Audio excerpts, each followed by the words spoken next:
Can we trust the future of this country to politicians that are constantly flip-flopping in a desperate attempt to get votes? Michael Snyder reports. How can we trust someone that will literally say anything to get elected?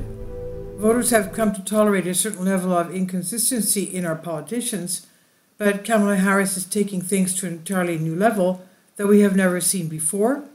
She is disavowing a whole host of far-left positions that she previously deeply believed in, and she's trying to convince all of us that she is now a moderate that is deeply in touch with what the American people truly want. Give me a break. She doesn't care about the American people, what they truly want. All she cares about is getting elected. This week, an Axios report that claims Kamala Harris is pledging, quote, to spend hundreds of millions of dollars on the wall along the southern border, and, quote, has been getting a ton of attention. If she's elected, President Kamala Harris pledges to spend hundreds of millions of dollars on the wall along the southern border, a project she once opposed and called un-American during the Trump administration. Anybody that has a common sense realizes that Kamala Harris is not interested in spending money on the wall. In fact, she once called that wall un-American and a medieval vanity project. Harris called it Trump's medieval vanity project, then an un-American, and in 2018 social media post, she also posted in 2020 that Trump's border wall is a complete waste of taxpayer money and won't make us any safer. But right now, immigration is an issue that is really hurting her, and so she needs to look like she wants to do something about it. Of course, there are many that are seeing right through this obvious ploy to fool voters, and here is just one example. I thought I was reading a headline from the Babylon Bee when I saw on Tuesday that Vice President Kamala Harris now wants to build a border wall, but it wasn't satire. Rather, the Democratic presidential nominee has decided she supports one of former President Donald Trump's signature ideas and one despised by progressives. Needless to say, this is not the only issue that Kamala Harris has flip-flopped on. When she was running for president in 2020, Kamala Harris wanted to ban fracking, but now she is for it. Quote, there's no question I'm in favor of banning fracking. I have a history of working on this issue, end quote, Harris said in 2020. Republicans, including former President Donald Trump, have used her past comments on the issue to blast her in several campaign ads since she lost her 2024 campaign. But campaign officials for the Democratic nominee are now saying that Harris will not ban fracking if she's elected president. When she was running for president in 2020, Kamala Harris wanted to put all Americans on Medicare, but now she's against that. Harris published a plan for Medicare for all during her 2019 presidential election, writing that her goal was to end the senseless attacks on Obamacare and that she believes health care should be a right, not a privilege, only for those who can afford it, and that's why we need Medicare for all. The idea is that everyone gets access to medical care, and you don't have to go through the process of going through an insurance company, having them give you approval, going through the paperwork, all of the delay that may require. Let's eliminate that, Harris wrote in 2019. And when she was running for president in 2020, Kamala Harris proposed a mandatory buyback program for all semi-automatic rifles, but now she does not support that anymore. Harris endorsed a mandatory buyback program for semi-automatic rifles during her first presidential campaign.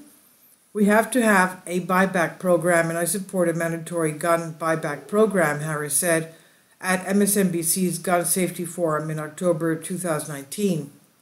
It's got to be smart. We've got to do it the right way. But there are 5 million assault weapons at least, some estimate as many as 10 million, and we're going to have smart public policy that's about taking those off the streets, but doing it the right way, end quote. Whatever she has to do to win an election, that is what she will do. How can we possibly trust anyone like that?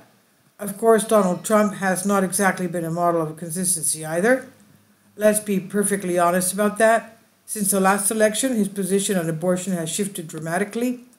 the shock has not worn off for pro-lifers who continue to watch with dismay as Donald Trump and his Catholic running mate, Senator J.D. Vance, Republican Ohio, seem to publicly disavow years of conservative principles on the unborn. Reaction is still pouring in over the former president's tweet that his administration would be great for reproductive rights, a euphemism for abortion that many see as devastating surrender in itself. It would be one thing, the editors of National Review wrote, for a Republican candidate for national office to say that a federal law against abortion is unattainable or even undesirable, given the current political realities. But at this point, they continue, pro-lifers have to wonder if there's any difference left between the parties on abortion. Of course, as veterans of the movement know, the warning signs loomed large well before July's Republican National Convention, when Trump's inside circle hinted that abortion would no longer be an issue of common concern but a political inconvenience that the former president would try to avoid at all costs. The ensuing party platform cemented those fears, shredding paragraphs of pro-life vision and values in exchange for 4 sentences that promised merely to oppose late-term abortion and support mothers. Trump realizes that most pro-lifers are going to vote for him no matter what, and so he's trying to win over more people in the middle. But as I have warned my readers over and over again, if we do not end abortion, we are not going to have a country. I realize that this is a season when politicians in tight races all over the nation are absolutely desperate to win votes. On Friday, we learned that Kamala Harris actually offered Cornel West a job in her administration if he would drop out of the race.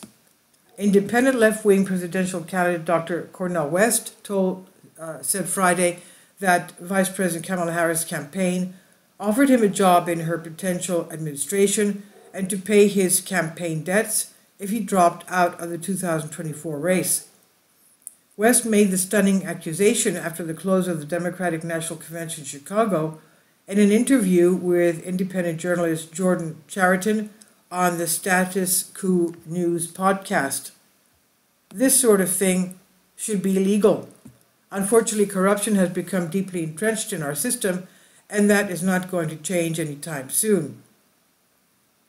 Meanwhile, the political divisions in this country just continue to get deeper and deeper. Just check out the results of one recent poll.